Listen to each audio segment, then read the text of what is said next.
തൗഫീഖ് തരട്ടെ. അല്ലാഹുവിന്റെ റസൂല് പഠിപ്പിച്ച രാഷ്ട്രീയ പൊതുപ്രവർത്തനത്തെ പറ്റി അറിയുമോ?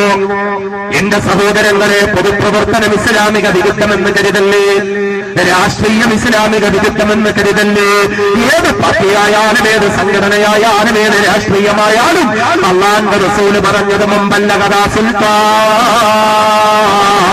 ഹാജതമല്ല യസ്തതിഉ ഇബ്ലാഗുഹാ തബ്ബതല്ലാഹു തആല ഖദമൈഹി അലാ സിറാത്തി യൗമൽ ഖിയാമ.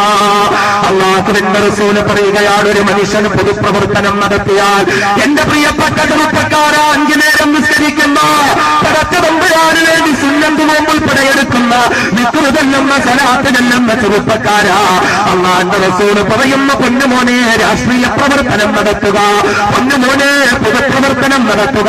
ഹബീബായ മുത്ത് പഠിപ്പിച്ചത് മുമ്പല്ലഗദാ സുൽത്താൻ ഹാജതമല്ല യസ്തതിഉ ഇബ്ലാഗുഹാ.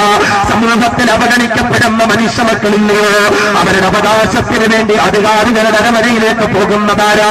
വീടില്ലാത്തവര് വീട് വെച്ച് കൊടുക്കാൻ പഞ്ചായത്ത് പ്രസിഡന്റിനെ കാണാൻ പോകുന്നു, തകർന്നു കിടക്കുന്ന റോഡ് നിർമ്മിക്കാൻ പഞ്ചായത്തിന്റെ സഭയിൽ ചർച്ചയാക്കുമ്പോ കളക്ടറേറ്റിലേക്ക് പോകുന്നു, MP യെ കാണാൻ പോകുന്നു, MLA യെ കാണാൻ പോകുന്നു.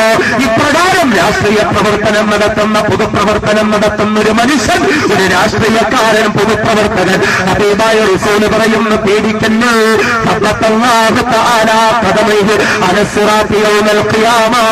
അങ്ങനെ പൊതുപ്രവർത്തനം നടത്തുന്ന ഒരാൾക്ക് അല്ലാഹു റബ്ബുൽ ഇസ്സത്ത് നാളെ നരകത്തിന്റെ മുകളിലൂടെ സ്ഥാപിക്കപ്പെട്ടിരിക്കുന്ന സിറാത്ത് പാദത്തിൽ അവന്റെ പാദം കാൽ ഉറപ്പിച്ചു നിർത്തുമെന്ന് നബിയനാ മുത്തലി മുഹമ്മദ് മുസ്തഫ സല്ലല്ലാഹു അലൈഹി വസല്ലമ തങ്ങളെ പഠിപ്പിച്ചെങ്കിൽ അറക്കല്ല ചെറുപ്പക്കാരാ, മടിക്കല്ല ചെറുപ്പക്കാരാ. ഹബീബായ റസൂല് വ്യക്തമായ രാഷ്ട്രീയം പഠിപ്പിച്ചിട്ടുണ്ട് പൊന്നുമക്കള്. അല്ലാഹുവിന്റെ റസൂൽ അക്രമ രാഷ്ട്രീയത്തെ നിരോധിച്ചില്ലേ, അല്ലാഹുവിന്റെ റസൂല് സദനപക്ഷപാതിത്വ രാഷ്ട്രീയത്തെ നിരോധിച്ചില്ലേ, അല്ലാഹുവിന്റെ റസൂല് കൈക്കൂലി രാഷ്ട്രീയത്തെ നിരോധിച്ചില്ലേ, അല്ലാഹുവിന്റെ റസൂല് അഴിമതി രാഷ്ട്രീയത്തെ നിരോധിച്ചില്ലേ, സംശുദ്ധമായ രാഷ്ട്രീയത്തിന്റെ വക്താക്കളായി മാറുക റസൂലുള്ള പഠിപ്പിച്ചില്ലേ. വിശുദ്ധ ഖുർആൻ പാരായണം ചെയ്തുകൊണ്ട്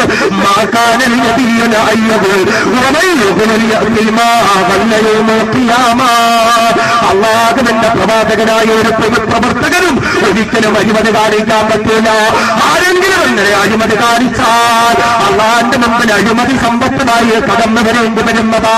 ഹബീബായ മുത്ത് പഠിപ്പിച്ചില്ലേ, ഒരു അഴിമതിക്കാരൻ മരണപ്പെട്ടു കഴിഞ്ഞാൽ, പൊതുജനത്തിന്റെ സമ്പത്തിന് അഴിമതി കാണിച്ച് അഴിമതി രാഷ്ട്രീയക്കാരൻ മരിച്ചു കഴിഞ്ഞാൽ, മരണം മുതൽ തുടങ്ങുന്ന ബർസഖിയായ ജീവിതത്തിൽ അവരതിന്റെ പേരിൽ അനുഭവിക്കേണ്ടി വരുമെന്ന് പഠിപ്പിച്ചുകൊണ്ട്, അഴിമതി രാഷ്ട്രീയത്തെ നിഷേധിച്ചുകൊണ്ട്, ഒരു സംശുദ്ധ രാഷ്ട്രീയത്തെ വിഭാവനം ചെയ്ത നബി മുഹമ്മദ് മുസ്തഫ സല്ലല്ലാഹു അലൈഹി വസല്ലമ തങ്ങളുടെ അനുയായികളല്ലേ ഞാനും നിങ്ങളും.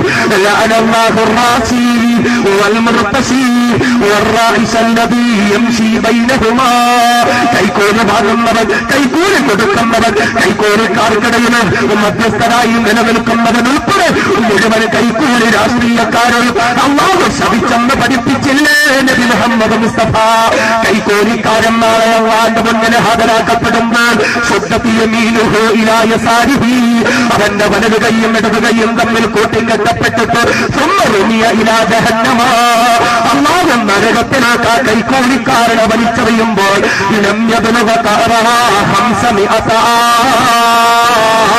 ആ കൈക്കൂലിക്കാരൻ 500 വർഷം കഴിഞ്ഞാലും ആ നരകത്തിന്റെ അടിത്തട്ടിലേക്ക് പോകില്ല എന്ന് പറഞ്ഞു. കൈക്കൂലിക്കാരനുള്ള ശിക്ഷയും അവന് വേണ്ടി ഒരുക്കി വെച്ചിരിക്കുന്ന അഗാധകൃത്യങ്ങളും നിറഞ്ഞ നരകത്തെയും പഠിപ്പിച്ച് ഒരു കൈക്കൂലി രാഷ്ട്രീയത്തെ വിശുദ്ധമാക്കിക്കൊണ്ട് സംശുദ്ധ രാഷ്ട്രീയത്തെ പഠിപ്പിച്ച നബി മുഹമ്മദ് മുസ്തഫ സല്ലല്ലാഹു അലൈഹി വസല്ലമ തങ്ങൾ. എന്ന് മാത്രമല്ല അല്ലാഹുവിന്റെ റസൂൽ അക്രമ രാഷ്ട്രീയത്തെ നിഷേധിച്ചില്ലേ. അല്ലാഹുവിന്റെ റസൂൽ പഠിപ്പിക്കുകയാണ്, ഒരാള് തെരഞ്ഞെടുപ്പിൽ മത്സരിക്കുകയാ, അധികാരത്തിന് മോഹിക്കുകയാ. അങ്ങനെ അവൻ തെരഞ്ഞെടുക്കപ്പെട്ടാൽ, അവൻ പൊതുജനത്തിന്റെ പ്രതിനിധിയായി തെരഞ്ഞെടുക്കപ്പെട്ടാൽ, അത് മെമ്പറാകട്ടെ, പ്രസിഡന്റ് പ്രസിഡന്റാകട്ടെ, MP ആകട്ടെ, MLA ആകട്ടെ, മന്ത്രിയാകട്ടെ, ഒരു രാഷ്ട്രീയത്തിലേക്ക് കടന്നു വന്നു കഴിഞ്ഞാൽ റസൂലുള്ള പറയുന്നു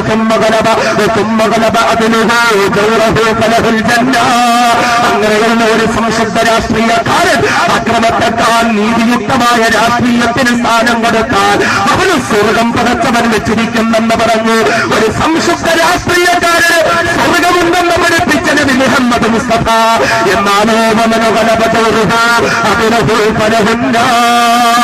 എന്നാൽ നീതിവെക്കാൻ അക്രമത്തിന് സ്ഥാനം കൊടുത്തോ, തന്റെ അധികാരം ഉപയോഗിച്ച് എതിരാളികളെ ഒതുക്കാൻ ശ്രമിച്ചോ, അക്രമ രാഷ്ട്രീയത്തിന്റെ വ്യക്താവായി മാറിയോ, റസൂലുള്ള പറയുമ്പോ ഫലഹുന്ന. അങ്ങനെയുള്ള അക്രമ രാഷ്ട്രീയക്കാരനും മരകമോ എന്ന് പഠിപ്പിച്ചുകൊണ്ട് സംശുദ്ധ രാഷ്ട്രീയം പഠിപ്പിച്ച നബി മുഹമ്മദ് മുസ്തഫ സല്ലല്ലാഹു അലൈഹി വസല്ലമ തങ്ങൾ ഒരിക്കൽ അല്ലാഹുവിന്റെ റസൂൽ പറഞ്ഞില്ല, ലൈസ മിന്നാ മൻ ദആ ഇലാ അസബിയ്യ വമൻ ഖാതല അലാ അസബിയ്യ വമൻ മാത അലാ അസബിയ്യ.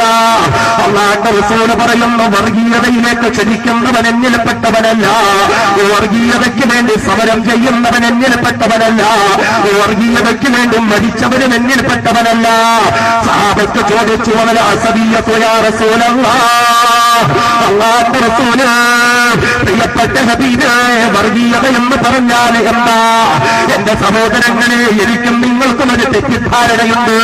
പാപരി മച്ചിന് വേണ്ടി പ്രസംഗിച്ചാലത് വർഗീയതയല്ലേ, മാതരിക്ക് വേണ്ടി പ്രസംഗിച്ചാൽ വർഗീയതയല്ലേ, അബ്ദുൽ ശുക്കൂറിന് വേണ്ടി പ്രസംഗിച്ചാൽ വർഗീയതയല്ലേ, ഗുജറാത്തിന് വേണ്ടി പ്രസംഗിച്ചാൽ വർഗീയതയല്ലേ, ജയിലിൽ കിടക്കുന്ന നിരപരാധികൾക്ക് വേണ്ടി പ്രസംഗിച്ചാൽ വർഗീയതയല്ലേ. എന്നാൽ സഹാബത്ത് ചോദിച്ചു, നബിയേ, വർഗീയ രാഷ്ട്രീയം വേണ്ട എന്ന് പറഞ്ഞെങ്കിൽ പ്രിയപ്പെട്ട ഹബീബേ, വർഗീയ രാഷ്ട്രീയം എന്ന് പറഞ്ഞാൽ എന്താ? അല്ലാഹുവിന്റെ റസൂൽ മറുപടി കൊടുത്തു,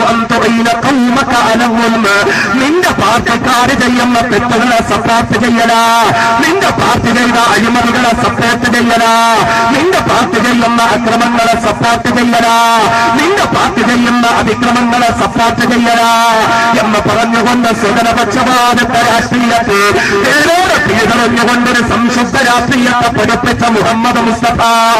കുറ്റം ചെയ്തവർ എന്റെ പ്രിയപ്പെട്ട പെണ്ണുമോൾ ഫാത്തിമത്തുൽ സഹ്റത്തുൽ റളിയല്ലാഹുഅൻഹയാണെങ്കിൽ പോലും എന്റെ പെണ്ണുമോളെന്ന് പോലും നോക്കാതെ അവളുടെ കൈകാൽ മുറിക്കുമെന്ന് പഠിപ്പിച്ചുകൊണ്ട് സുഗതപക്ഷപാതത്തെ രാഷ്ട്രീയത്തെ നിരോധിച്ച മഹാനായ ഹബീബ് നബിയുനാ മുഹമ്മദ് മുസ്തഫ സല്ലല്ലാഹു അലൈഹി വസല്ലമ തങ്ങൾ പഠിപ്പിച്ച സംശുദ്ധ രാഷ്ട്രീയം എന്തെന്നറിയത്?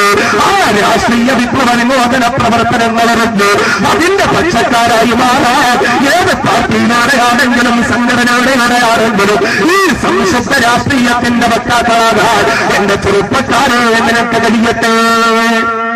റസൂലുള്ള പഠിപ്പിച്ച രാഷ്ട്രീയം, അള്ളാന്റെ ഹബീബ് പഠിപ്പിച്ച അതിമഹത്തായ ഒരു രാഷ്ട്രീയ വിമോചന വിപ്ലവ പ്രവർത്തനങ്ങൾ മനസ്സിലാക്കാൻ പടച്ചവൻ തൗഫീഖ് തരട്ടെ. എന്റെ സഹോദരങ്ങളെ, ഇങ്ങനെ ഏതെല്ലാം വിമോചനങ്ങൾ ഹബീബായ റസൂല് അർത്ഥവത്തായി പഠിപ്പിച്ച ഒരു വിമോചനമാണ് പൊതുജനത്തെ അക്രമങ്ങളിൽ നിന്നും വിമോചിപ്പിക്കുക, അക്രമങ്ങളിൽ നിന്നും നീതി നിഷേധങ്ങളിൽ നിന്നും വിമോചനം നൽകുക. നമുക്കതൊരു രാഷ്ട്രീയത്തിന്റെ കണ്ണോടെ, അല്ലെങ്കിൽ അവിടെയും പാർട്ടി നോക്കി, അവിടെയും സംഘടന നോക്കി, അവിടെയും ആദർശം നോക്കി മാത്രം ഇതൊക്കെ ഹബീബായ റസൂലിന്റെ തിരുസുന്നത്തുകളാ. സുന്നത്തനുസരിച്ച് ജീവിക്കാൻ ആഗ്രഹിക്കുന്നെങ്കിൽ, സുന്നത്തായ ജീവിതം കൊതിക്കുന്നെങ്കിൽ നമ്മൾ ചിന്തിക്കുക, ദാടി വളർത്തുന്നത് മാത്രമാണ് റസൂലുള്ള പഠിപ്പിച്ച്, തുപ്പിയിടാനും മീശ വെട്ടാനും നഖം മുറിക്കാനും മാത്രമാണ് റസൂലുള്ള പഠിപ്പിച്ച്. എങ്ങനെ പൊതുപ്രവർത്തനം ചെയ്യണം, എങ്ങനെ പൊതുരംഗത്തേക്ക് കടന്നു വരണം ഹബീബായ റസൂല് പഠിപ്പിച്ചില്ലേ? സമൂഹം അനുഭവിക്കുന്ന കഷ്ടപ്പാടുകളുണ്ട്, സമൂഹം അനുഭവിക്കുന്ന ബുദ്ധിമുട്ടുകളുണ്ട്. നാം അധിവസിക്കുന്ന രാജ്യങ്ങളിൽ പോലും സവർണ ഭീകരവാദം കൊടികുത്തി വാണിട്ട് ഈ രാജ്യത്തെ പാവപ്പെട്ട പരിശ്രമക്കൾക്ക് എന്ത് തിന്നണമെന്ന് തീരുമാനിക്കാൻ പോലും അവകാശം നിഷേധിക്കപ്പെടുന്നത്.